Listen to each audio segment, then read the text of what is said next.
صرف 5 منٹ کا مدرسہ قرآن و حدیث کی روشنی میں 19 رمضان المبارک نمبر 1 اسلامی تاریخ رسول اللہ صلی اللہ علیہ وسلم کا اعتکاف رسول صلی اللہ علیہ وسلم خود بھی رمضان کے آخر عشرے میں اعتکاف کا اہتمام کرتے اور دوسروں کو بھی اس کی ترغیب دیتے۔ رسول اللہ صلی اللہ علیہ وسلم نے رمضان المبارک کے پہلے عشرے میں اعتکاف فرمایا اور پھر دوسرے عشرے میں ترکی خیمے میں اعتکاف فرمایا، پھر اپنا سر مبارک باہر نکال کر ارشاد فرمایا کہ میں نے پہلے عشرے کا اعتکاف شب قدر کی تلاش اور اہتمام کی وجہ سے کیا تھا، پھر اسی وجہ سے دوسرے عشرے میں اعتکاف کیا، پھر مجھے کسی بتلانے والے یعنی فرشتے نے بتلایا کہ وہ رات آخری عشرے میں ہے، لہٰذا جو لوگ میرے ساتھ اعتکاف کر رہے ہیں وہ آخری عشرے میں بھی اعتکاف کرے۔ مجھے یہ رات دکھلا دی گئی تھی پھر بھلا دی گئی، اس کی علامت یہ ہے کہ میں نے اپنے آپ کو اس رات کے بعد کی صبح میں کیچڑ میں سجدہ کرتے دیکھا، لہٰذا اب اس کو آخری عشرے کی طاق راتوں میں تلاش کرو۔ راوی کہتے ہیں کہ اس رات میں بارش ہوئی اور مسجد چھپر کی تھی، وہ ٹپکی اور میں نے اپنی آنکھوں سے حضور صلی اللہ علیہ وسلم کی پیشانی مبارک پر کیچڑ کا اثر 21 رمضان کی صبح کو دیکھا۔ نمبر 2 اللہ کی قدرت، جانوروں کی بولیاں۔ زمین پر ہزاروں قسم کے جانور پائے جاتے ہیں جن کی صحیح تعداد اللہ ہی جانتا ہے، ان میں سے ہر جانور کی بولی الگ الگ ہے۔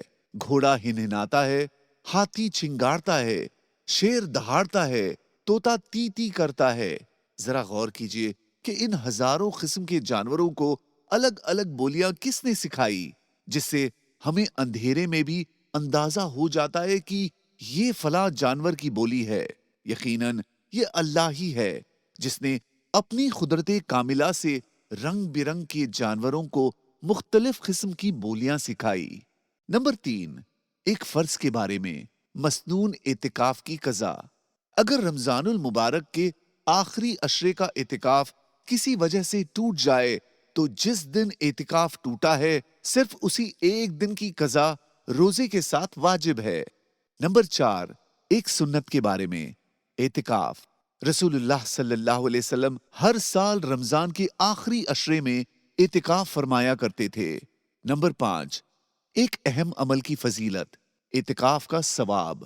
رسول اللہ صلی اللہ علیہ وسلم نے فرمایا، اعتکاف کرنے والا گناہوں سے محفوظ رہتا ہے اور وہ جن نیکیوں کو مثلاً نماز جنازہ، بیمار کی عیادت وغیرہ اعتکاف کی وجہ سے نہیں کر سکتا، ان کا ثواب بھی اسے اسی طرح دیا جاتا ہے جس طرح ان نیکیوں کو کرنے والے کو دیا جاتا ہے۔ نمبر 6 ایک گناہ کے بارے میں، عہد توڑنے والوں کا انجام۔ قرآن میں اللہ تعالیٰ فرماتا ہے، جو لوگ اللہ سے پختہ عہد کرنے کے بعد توڑ ڈالتے ہیں اور جن تعلقات کے جوڑنے کا اللہ نے حکم دیا ہے ان کو توڑتے ہیں اور زمین میں فساد پھیلاتے ہیں، انہی لوگوں پر اللہ کی پھٹکار ہوگی اور آخرت میں ان کے لیے بڑی خرابی ہوگی۔ نمبر 7 دنیا کے بارے میں، آدمی کا دنیا میں کتنا حق ہے۔ رسول اللہ صلی اللہ علیہ وسلم نے فرمایا، ابن آدم کو دنیا میں صرف 4 چیزوں کے علاوہ اور کسی کی ضرورت نہیں۔ پہلا گھر جس میں وہ رہتا ہے، دوسرا کپڑا جسے وہ ستر چھپاتا ہے، تیسرا خشک روٹی، چوتھا پانی۔ نمبر 8 آخرت کے بارے میں، نام اعمال کے ساتھ بلایا جائے گا۔ قرآن میں اللہ تعالیٰ فرماتا ہے، اس دن کو یاد رکھو جب ہم تمام انسانوں کو ان کے اعمال ناموں کے ساتھ بلائیں گے، پھر جنہیں ان کا اعمال نامہ ان کے داہنے ہاتھ میں دیا جائے گا تو وہ اپنے اعمال نامے کو پڑھیں گے اور ان پر ذرہ برابر بھی ظلم نہیں کیا جائے گا۔ نمبر 9 طب نبوی سے علاج، مسواک کے فوائد۔ رسول اللہ صلی اللہ علیہ وسلم نے فرمایا، مسواک منہ کی صفائی اور خدا کی رضامندی کا ذریعہ ہے۔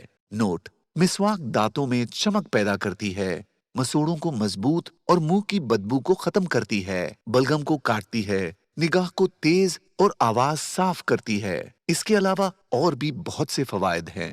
نمبر 10 قرآن کی نصیحت، ہر کام اچھی طرح کرو۔ قرآن میں اللہ تعالیٰ فرماتا ہے، اور کام اچھی طرح کرو، بے شک اللہ تعالیٰ اچھی طرح کام کرنے والوں کو پسند کرتے ہیں۔